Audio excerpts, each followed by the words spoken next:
Hey everybody, it's Black History Month. It's the phenomenal STEMist here, and I'm going to be talking about um, historical Black scientists, technologists, engineers, and mathematicians. I'm doing that for the rest of the month.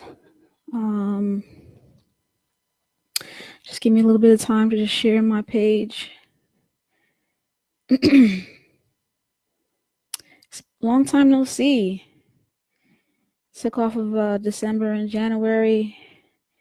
In the month of January, I was really focusing on CTE, showing old videos about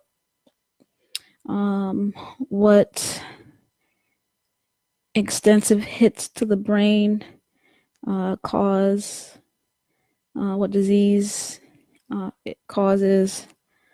Hope you got a chance to share it. Feel free to share this page. It's Black History Month. My name is Dr. Maya Byfield, and I am a scientist myself. I got my degree in my bachelor's degree from Oakwood College, now University.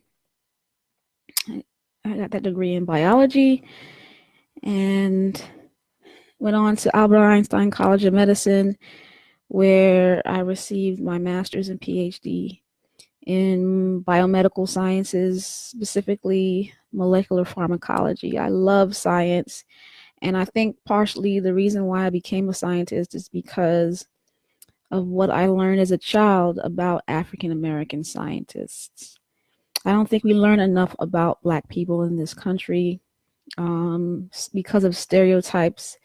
Many people in this country feel that African Americans have not provided anything intellectual, but I beg to disagree.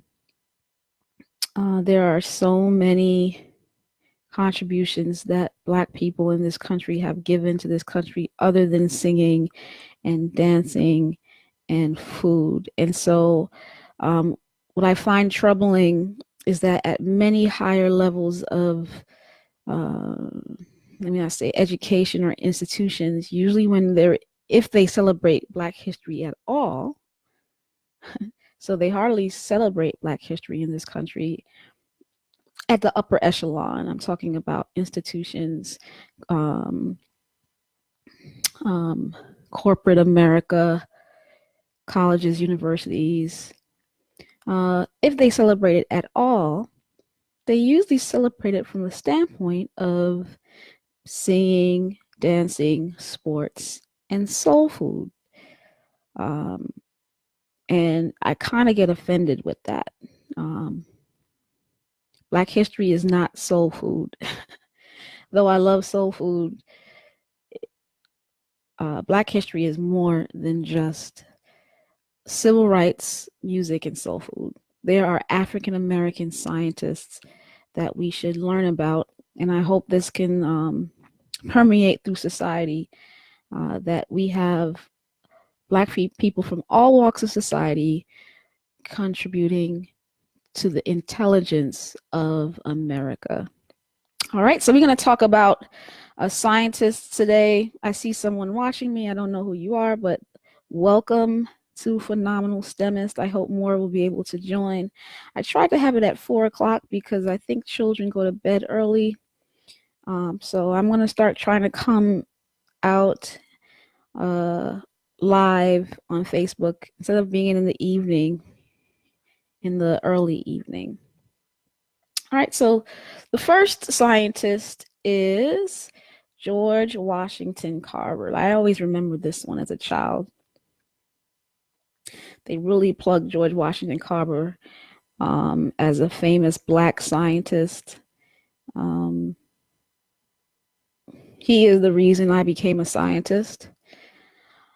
And he's not as simple, it's not as simple as peanut butter. Oh, he did everything with a peanut, that's what they limited him to. But this man was born into slavery.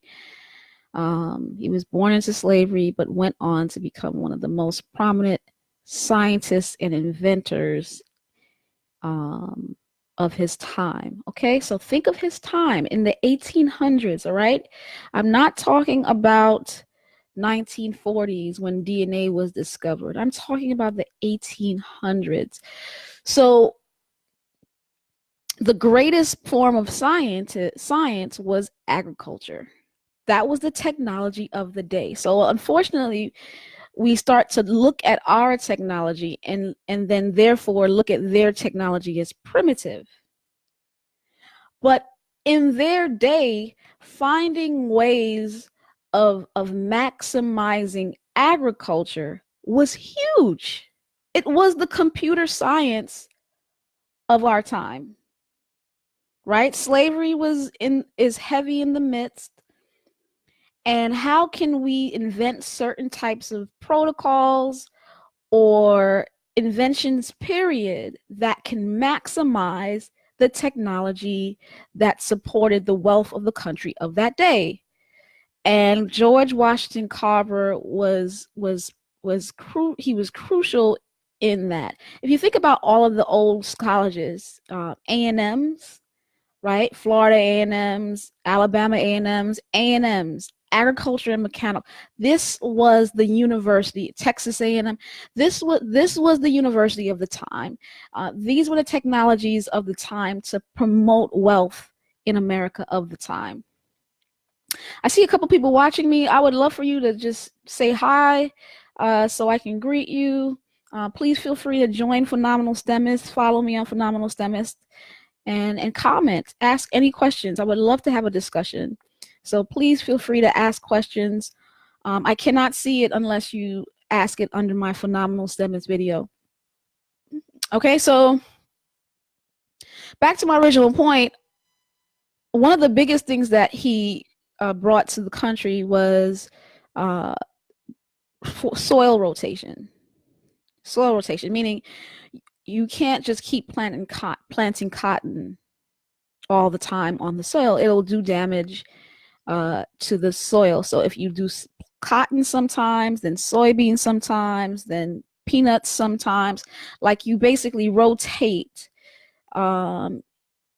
He brought that, and that stabilization through soil rotation was big for the South. And of course, he's done all kinds of experiments with agriculture. What we know is the peanut, but it's more than just that. Okay, so I want to honor the first man that I ever heard of that was a scientist, and I'm sure many Black scientists in our country became scientists because they learned about George Washington Carver, a prominent scientist for his day, which was agriculture. All right, next person. The next person is Dr. Jane C. Wright. Dr. Jane C. Wright. She was a prominent scientist in the 60s. She analyzed a wide range of anti-cancer agents, so chemotherapies, right? She explored them with tissue culture in her time, which was, you think I used tissue culture as an adult, as a scientist back in the 2000s. I had no idea about Dr. Jane C. Wright. Because of her, I was able to continue the same fight of studying cells in a tissue culture. She didn't create the tissue culture. That's not what I'm saying. I'm just saying I didn't know a Black woman that was doing that. I mean, there was barely Black women doing it in my day, much less in the 60s. So she developed new techniques, and she found new developments for administering chemotherapies. That's huge. The Black woman, Dr. Jane C. Wright. She was professor of surgery, right? Head of cancer chemotherapy department and associate dean at New York Medical College, which was the highest ranked African American woman at a nationally recognized medical institution in the 60s. Who knew? Wow. Jane C. Wright. Dr. Jane C. Wright. Um, a physician, black physician, uh, in her time. You know, I've heard something that there are less black physicians now, I guess, per capita than there were in the past before the civil rights movement. That's kind of disturbing. We were pushing out lots of doctors back in the day. Don't get it twisted. Don't make it seem that it was because of the civil rights movement that we have all of these physicians. We actually per capita have less now than back in the day. I'm wondering what has happened that has caused such a decrease in black physicians. But I hope that we can create more black physicians. I was at church yesterday, and a sermon said that there are only 6% of physicians are people of color. I'm not even talking about black, just people of color in general. And we have people going to the doctor and they're not seeing people that look like them. And it's well known that we are not getting the same care. We are not getting the same pain treatment. It's seen. African Americans will have less. What did I say? They have less likelihood of getting dealt with their pain dealt with as compared to their white counterparts. Like, people feel that we can handle pain greater than others, and so they'll watch us go through things. The morbidity of women in childbirth, black women, no matter what their expense, whether it be they are rich or poor, they are dying at crazy rates in childbirth compared to their white counterparts. Man, we need more black physicians. And it's so good to see that there were many early in the days, and we have to have more of them now. All right, next one. This is where I learned about Percy Julian in my graduate school years. I did not know about Percy Julian. Unfortunately, I only knew about a few inventors when I was a child.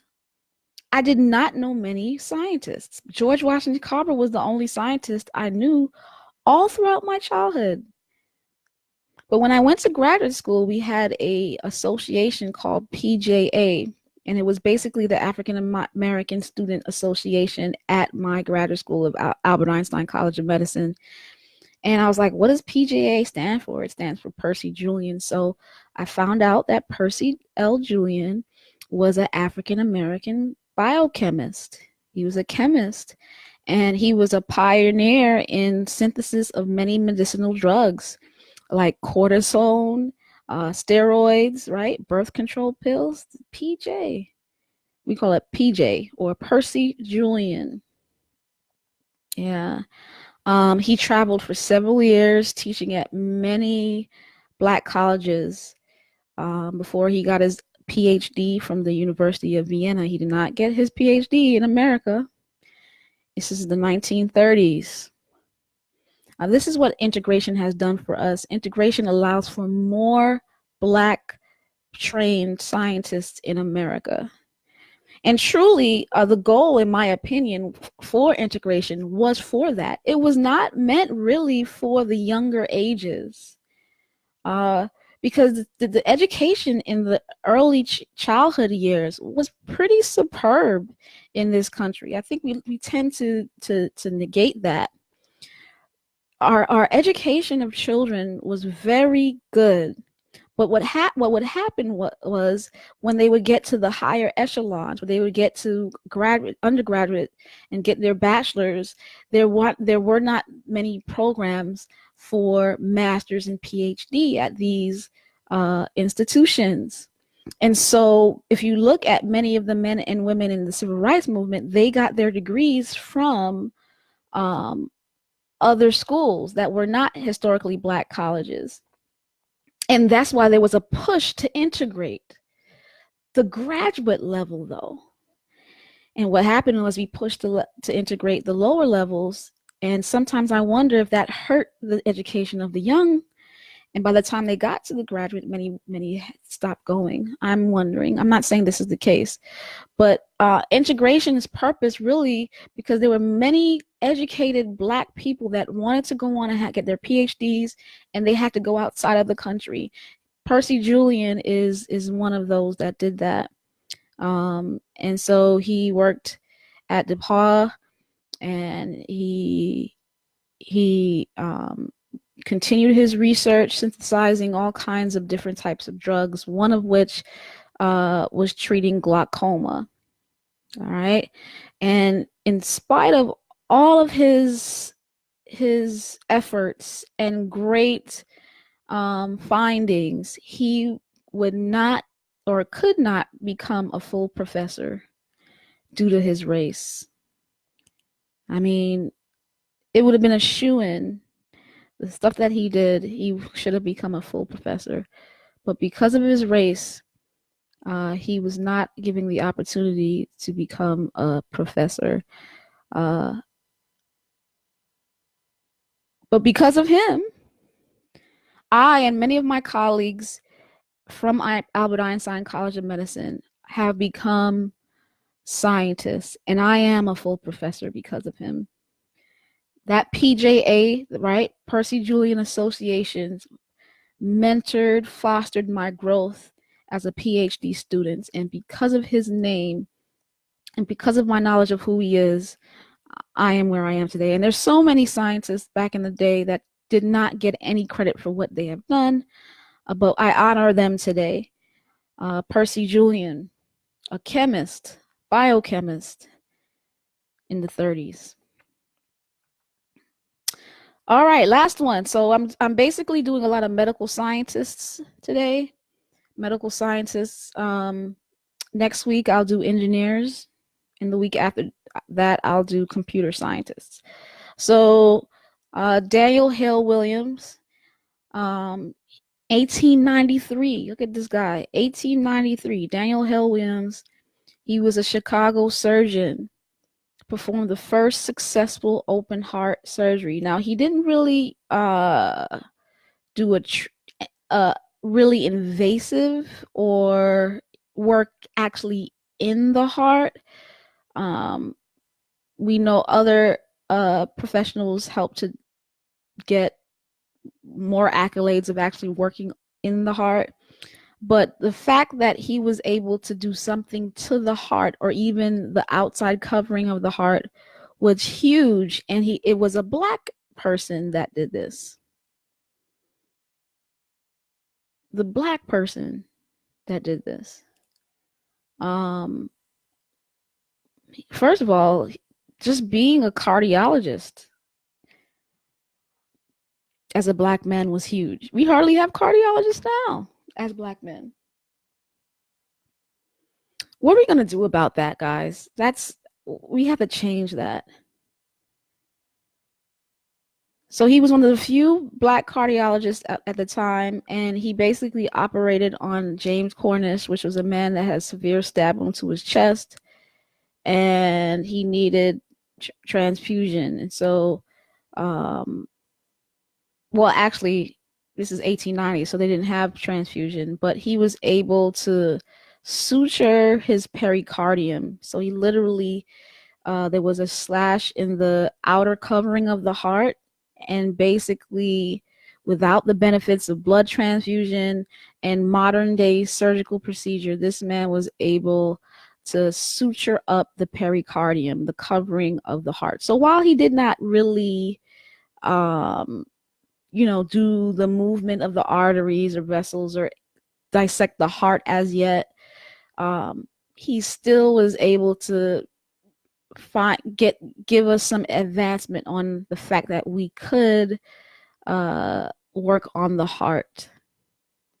So he was the first surgeon to even touch around the heart. 1893, black man named Daniel Hale Williams. Guys, thanks so much for joining. Next week, I'm going to be talking about African American technologists and engineers. So today I was focusing on American medical scientists, African American medical scientists, and special scientists, George Washington Carver. So just to recap, Daniel Hale Williams, I honor him. Percy Julian, biochemist, I honor him. Dr. Jane C. Wright, who was a cancer biologist, I honor her today. And of course, the man that has probably put many Black scientists out because of because of we were taught of him, uh, George Washington Carver. Hey, Chi Chi, thanks for joining me. All right, I don't see anybody asking any questions. I'll check my other page to see if there's any questions out there. I'll try to, always do no more than 20 minutes. Please have your children watch. Have your children watch. All right. Have a good day.